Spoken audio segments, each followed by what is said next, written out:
വിഭാഗീയത ചർച്ച ചെയ്യാൻ ചേർന്ന CPM എറണാകുളം ജില്ലാ സെക്രട്ടേറിയറ്റിലാണ് ഗോപി കോട്ടമുറിക്കലിന് പാർട്ടിയിലേക്കുള്ള തിരിച്ചുവരവ് ചർച്ചയായത്. ഇക്കാര്യത്തിൽ അനുകൂല തീരുമാനമെടുത്ത ജില്ലാ സെക്രട്ടേറിയറ്റ് അന്തിമ തീരുമാനമെടുക്കാൻ സംസ്ഥാന സമിതിക്ക് വിട്ടു. VS പക്ഷ അംഗങ്ങൾ തീരുമാനത്തിൽ എതിർപ്പ് പ്രകടിപ്പിച്ചില്ല.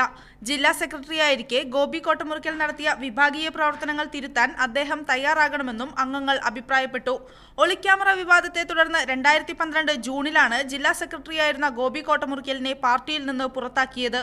മുളന്തുരുത്തി സ്വദേശിനിയുമായി അവിഹിത ബന്ധമുണ്ടെന്നും ഇതിനായി പാർട്ടിയുടെ ജില്ലാ ആസ്ഥാനമായ ലെനിൻ സെന്റർ ദുരുപയോഗം ചെയ്തെന്നും പാർട്ടി അന്വേഷണ കമ്മീഷന് ബോധ്യപ്പെട്ടതിനെ തുടർന്നായിരുന്നു നടപടി. VS പക്ഷക്കാരനായ ഗോപി പിന്നീട് ഔദ്യോഗിക പക്ഷത്തേക്ക് മാറിയതിന്റെ തുടർച്ചയായിരുന്നു ആരോപണങ്ങളും പുറത്താക്കലും. പരാതി നൽകിയ VS പക്ഷത്തെ KA ചാക്കോച്ചനെതിരെയും ലെനിൻ സെന്ററിൽ ഒളിക്യാമറ വെച്ചവർക്കെതിരെയും പാർട്ടി നടപടിയെടുത്തു.